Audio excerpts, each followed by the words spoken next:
এটা বহুত বেছি মিডিয়াত প্ৰচাৰ হোৱা নাই তথাপি এই ঘটনাটো সকলোৱে এতিয়া গম পাইছে বা সকলোৰে মুখে মুখে আছে ইডি ৰেড কৰা বুলি আৰু কিয় কাৰণটো হৈছিলে কি কাৰণটো হৈছে কয়লা সিন্ডিকেট আৰু এই কয়লা সিন্ডিকেটৰ লগত যেতিয়া আমি সিন্ডিকেটৰ নামটো আহে সিন্ডিকেট বুলি ক'লে আমি কাৰ নাম জানো এগৰাকী প্ৰভাৱশালী মন্ত্ৰীৰ নাম জানো যিগৰাকী মন্ত্ৰী আমাৰ গুৱাহাটীৰ ওচৰৰে ঠিক এটা সমষ্টিক প্ৰতিনিধিত্ব কৰে গতিকে সেইগৰাকী মন্ত্ৰীৰে একেবাৰে আশিক ধন্য হয় আৰু সেইগৰাকী মন্ত্ৰীৰে প্ৰায় সৌহাৰ্দস্বৰূপ এইগৰাকী সুনীল বানচাল গতিকে এই সুনীল বানচালৰ ঘৰত যেতিয়া ইডিয়ে ৰেড কৰিলে কয়লা মাফিয়া বা কয়লা সিন্ডিকেটক লৈ যেতিয়া ৰেড কৰা হ'ল তাৰ পিছৰ পৰিৱেশটো যিমান পাৰে গাপ দি ৰাখিব বিচৰা হৈছে কিন্তু এই বানচালগৰাকীৰ বিষয়ে আমি কিন্তু কিছুমান কথা ক'ব লাগিব যেনে আমাৰ হাতত আৰু কিছুমান তথ্য আহি পৰিছে যে পলাবাৰী সমষ্টিৰ অন্তৰ্গত সৰু তেজপুৰ নামৰ এটা ঠাই আছে যিখিনি ঠাইত RSSৰ এক প্ৰভাৱশালী নেতা আছিলে এগৰাকী বাজাজ উপাধিৰ আৰু এগৰাকী লহিয়া উপাধিৰ আৰু তেখেতসকলৰ পৰা প্ৰায় 150 বিঘা মাটি ক্ৰয় কৰিছে এই বানচাল নামৰ ব্যক্তিগৰাকীয়ে আৰু ইয়াৰ পিছত ইয়াতে শান্ত ৰখা নাই মই যেতিয়া সামগুৰি সমষ্টিত বাই ইলেকশ্যনৰ সময়ত উপনিৰ্বাচনৰ সময়ত ঘূৰি ফুৰিছিলোঁ তাৰ বহু ব্যক্তিয়ে কৈছিলে যে এখন চালনা বুলি বাগান আছে সেই চালনা বাগানখনো তেওঁলোকৰ পীযুষ হাজৰিকা ডাঙৰীয়াৰে কোনোবা মিত্ৰই কিনা বুলি তেওঁলোকে অভিযোগ কৰিছে আৰু তেওঁলোকে এই কথাটো জানেও পীযুষ হাজৰিকা ডাঙৰীয়া সেই চাহ বাগিচাখনত উপস্থিত হৈছিল এদিন তাৰ ওচৰতে যদি আমি উডমাৰী বুলি এটা অঞ্চল আছে য'ত RS গান্ধী বুলি আন এগৰাকী ব্যক্তি আছে যিগৰাকী ব্যক্তি পীযুষ হাজৰিকা ডাঙৰীয়া একেবাৰে সৌহাৰ্দস্বৰূপ বুলি তেওঁলোকে কয় আৰু তাত কি আছে উডমাৰী বুলি অঞ্চলত একেবাৰে হিমালয় সম বৃহৎ এক শিলৰ কুঁৱৰী আছে মই নিজে গৈ প্ৰত্যক্ষ কৰিছোঁ তাত আমাৰ তাত ভিডিঅ'লো আছে ভিডিঅ' লৈছোঁ আৰু তাত দেখি আমি আচৰিত হৈছোঁ পাহাৰৰ সমান যি শিলৰ কুঁৱৰী প্ৰায় 200তকৈ বেছি অভাৰলোডেড ডাম্পাৰ সেই কুঁৱৰীৰ পৰা ওলাই যায় বুলি স্থানীয় ৰাইজে মানে আমাক জনাইছিলে আৰু আমি কিছু ক্ষেত্ৰত আমি প্ৰমাণো পাইছিলোঁ মই দেখিছিলোঁ আমি যেতিয়া গৈছিলোঁ তেতিয়া আমি শিল ভৰ্তি ডাম্পাৰ প্ৰত্যক্ষ কৰিছিলোঁ আৰু তাৰ ফলত ৰাস্তা যে একেবাৰে নোহোৱা হৈ গৈছিল ৰাস্তা যে একেবাৰে বেয়া হৈ গৈছিল এইবিলাক বস্তু আমি প্ৰত্যক্ষ কৰিছিলোঁ কিন্তু প্ৰশ্ন হ'ল এইবিলাক ব্যক্তি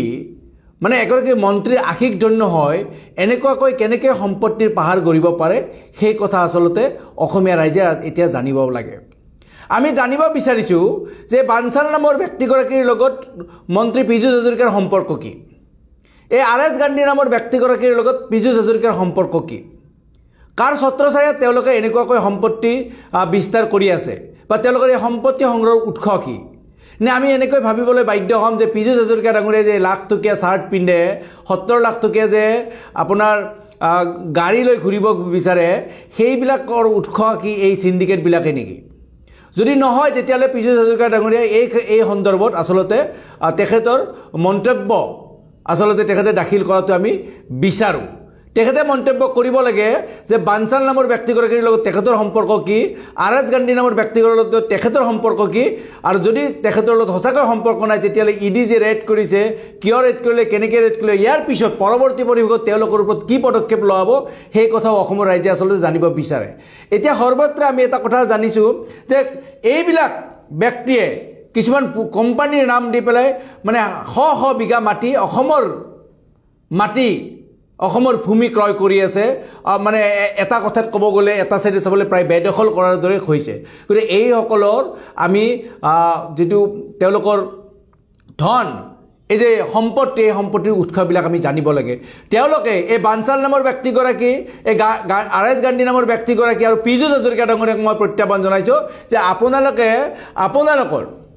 যে 2006 চনৰ বা 2001 চনৰ আগৰ আপোনালোকৰ ইনকাম টেক্স ফাইলবিলাক আপোনালোকে ৰাজহুৱা কৰক আৰু এতিয়াৰ ইনকাম টেক্সবিলাক আপোনালোকে ইনকাম টেক্স ফাইলবিলাক ৰাজহুৱা কৰক তেতিয়া আমি গম পাম যে আপোনালোকে কিমান ধোৱা তুলসীৰ পাত আমি দেখিছোঁ আমি গুৱাহাটী চহৰৰ মাজতো দেখিছোঁ আকাশচুম্বী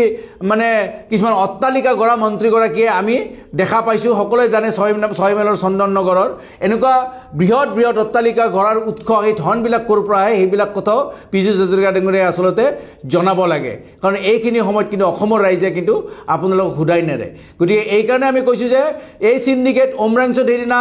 কিমান মানুহ মৰিলে এই যে অবৈধ কয়লা খনিৰ খনন সেই স্থলীত সেই কথাৰ কিন্তু হিমন্ত বিশ্ব শৰ্মা ডাঙৰীয়া বা পীযুষ হাজৰিকা ডাঙৰীয়া কোনো মন্ত্ৰীয়ে কিন্তু এষাৰ মাত মাতিবলৈ তেওঁলোকৰ সাহস নহ'ল অসমৰ ৰাইজক এনেকৈ মৰিবলৈ তেওঁলোকে এৰি দিছে কেৱল নিজৰ সম্পত্তি গঢ়াৰ তেওঁলোকে এক মানে যেন প্ৰতিযোগিতা চলাই আছে তেনেকুৱা যেন দেখা গৈছে সেইদিনা এখন বাইক লৈ ঘূৰি থকা এগৰাকী ব্যক্তি আজি মন্ত্ৰী হয় ইমান যে সম্পত্তিৰ উৎস সম্পত্তি গঢ়িলে পাৰিলে যে মুখ্যমন্ত্ৰীতকৈ সম্পত্তি কিজানি বেছি হৈছে এইবিলাক সম্পত্তিৰ উৎস ক'ৰ পৰা আহিলে এইবিলাক ধনবিলাক ক'ৰ পৰা আহিলে এইবিলাকৰ কথা ৰাজহুৱা হ'ব লাগে মই পীযুষ হাজৰিকা ডাঙৰীয়াক মই প্ৰত্যাহ্বান জনাইছোঁ যে আপোনালোকৰ এই সম্পত্তিৰ তালিকাবিলাক আপোনালোকে আচলতে ৰাজহুৱা কৰক আপোনাৰ ইনকাম টেক্সবিলাক ফাইলবিলাক ৰাজহুৱা কৰক তেতিয়া আমি গম পাম লগতে মই এটা কথা ক'ম যে আজি ৰাতিপুৱাৰ পৰা আমি দেখা পাইছোঁ যে আমি যেতিয়াই কয়লা চিণ্ডিকেটৰ ওপৰত প্ৰদেশ কংগ্ৰেছৰ আমাৰ সামাজিক মাধ্যমৰ টুইটাৰ হেণ্ডেলৰ পৰা যেতিয়া এটা পোষ্ট গৈছে তাৰ পিছতে কিন্তু বিজেপিৰ কিছুমান ব্যক্তিয়ে বিজেপিৰ বিষয়ববীয়াই কিন্তু তাত জঁপিয়াই পৰিছে তেওঁলোকে কৈছে যে ইডিআই চামন পঠিয়াব লাগে আমাৰ ফালে আমি ৱেলকাম কৰিছোঁ আমি অসম পুলিচ ইডি CBI যিমান স্বতন্ত্ৰ সংস্থা আছে সকলোকে আমি ৱেলকাম কৰিছোঁ তেখেতসকলে আমাক যেতিয়াই মাতে আমি তেতিয়াই তেখেতসকলৰ ওচৰত যায় আমি হাজিৰ হ'ম আমাৰ তাত ক'বলগীয়া নাই আমি ভাল পাম আমি আৰু অনুৰোধ জনাম যে সেই সময়ত যদি আমাক মাতে আমাক যেতিয়া চামন কৰে যেতিয়া আমাক যেতিয়া জেৰা কৰিব আমাক যেতিয়া সুধিব সেই সোধ পোছ কৰা যেতিয়া ভিডিঅ'টো পাৰিলে ৰাজহুৱা কৰক তেতিয়া আমি আৰু বেছি ভাল পাম কিয়নো এই যে বানচাল এই যে RS গান্ধীৰ ব্যক্তিগৰাকী এইবিলাকৰ যে নাম কৈছোঁ এইসকলে আৰু ক'ত কিমান সম্পত্তি গঢ়িছে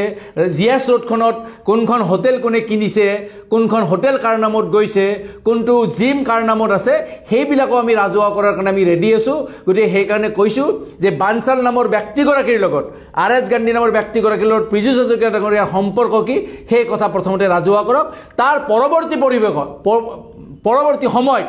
আমি ৰাজহুৱা কৰিম যে কোন ব্যক্তিৰ নামত কোনগৰাকী মন্ত্ৰীয়ে কিমান সম্পত্তি আহৰণ কৰি আছে কিমান চাহ বাগিচা ক্ৰয় কৰি আছে কিমান মানে কয়লাৰ চিণ্ডিকেট চলাই আছে কিমান শিলৰ কুঁৱাৰী কৰি পেলাই শিলৰ অবৈধভাৱে শিলৰ বেহা চলাই আছে সেইবিলাক কথা আমি ৰাজহুৱা কৰিম নমস্কাৰ